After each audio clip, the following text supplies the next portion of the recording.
One of my longtime dreams was to be able to wield a lightsaber. And since, they don't really exist yet, I was so excited to play the Vader Immortal series.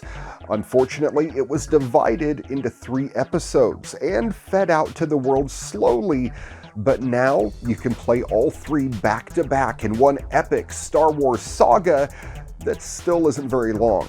It's about 1.5 hours in total for the story, but think of it more of a Star Wars movie in VR, and then it seems about right. And a bonus is being able to go back into the lightsaber dojo and perfect your skills as a Sith. As episode 2 did, episode 3 picks up right where the last one left off. Darth Vader decided he no longer needs you and discards you like a piece of trash, throwing you down a pit with a Rancor. Now, it's up to you to stop Vader from using the Eon engine and destroying the planet. You start by sending your robot companion to fix a ship, and then you go with the priestess to find the army that you will need to take on Vader's. I love using the Force in this game, so the next part, where you have to essentially take out these used crystals and put in unused ones, kind of like fuses, was awesome, and it showed how gentle you can be while using the Force. After you ascend to the necropolis, you meet your army and are told only your light sword can control it. You have to use gestures to awaken the Horde, and as soon as you do, Vader's forces break in, and it takes little effort to get rid of them. You just have to point with your sword at the enemies, and the army will shoot them down. It's fun, but over way too quick. And then the priestess directs you to transfer the army's control to her. I really would have liked to see this go on longer and maybe have the army with you for your own little mini campaign before you have to give them up. But, it was fine. Zoe fixes the ancient ship, that's your robot, and you hop on to make your way to Vader. Along the way, you encounter more stormtroopers, and this is really where you first get to use your force powers in a fight. This is always my favorite, deflecting blaster fire with your lightsaber and using your force grip to throw enemies around. It's just good old-fashioned family-friendly fun, When you land, you see your army at the gates and have to sneak into Vader's base and open them up. After you dispatch a few enemies and a couple TIE fighters, you find your ship and find an awesome mounted gun. You then use your lightsaber to defend yourself and take down a TIE fighter piloted by Vader's Admiral. Still, one of my favorite parts of the story is that your robot friend is voiced by Maya Rudolph from SNL and one of my favorite horror movies / documentaries, Idiocracy. You manage to open the gates, your army rushes in and takes over the place. Now it's up to you and the priestess to take on Vader. I'm just going to stop right here and say one more time that this episode is filled with spoilers. This is already deep into episode 3, but this is your chance to turn it off, walk away for just a couple of minutes if you don't want it spoiled for yourself because you know you're going to play this game.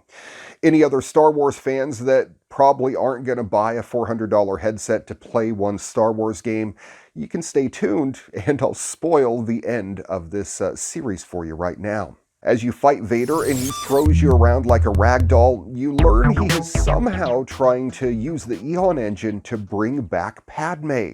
Vader rips your lightsaber out of your hands and throws it to the floor, and just as you are about to be sliced in half, the action freezes. The priest that's been with you throughout the story shows up and directs you to grab the sword and plunge it into the Eon engine, which causes an explosion and starts a cutscene talking about how you have saved the people of Mustafar and now their world can begin to heal.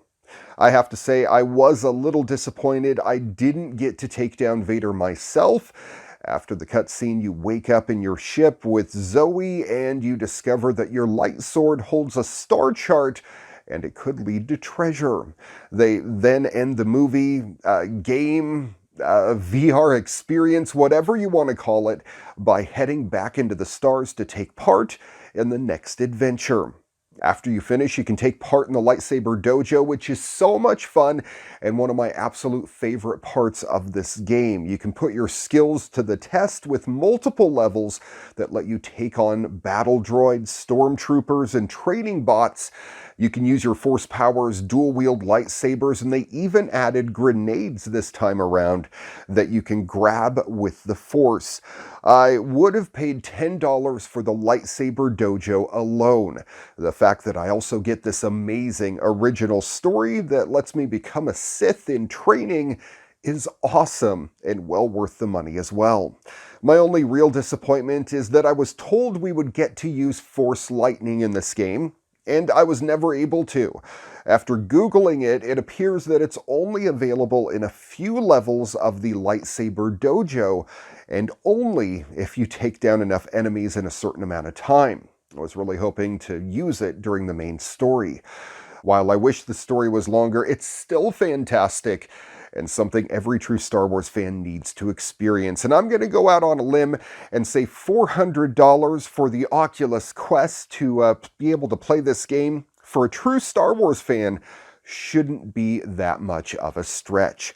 Come on, we're talking the Lego sets that go for hundreds and hundreds and sometimes thousands of dollars, to memorabilia auctions where you can get maybe Vader's helmet upwards of, I think it went for 80 grand, didn't it, in the most recent auction? Really, this stuff's expensive, and $400 to be able to wield a lightsaber, I don't think that's too much of a stretch.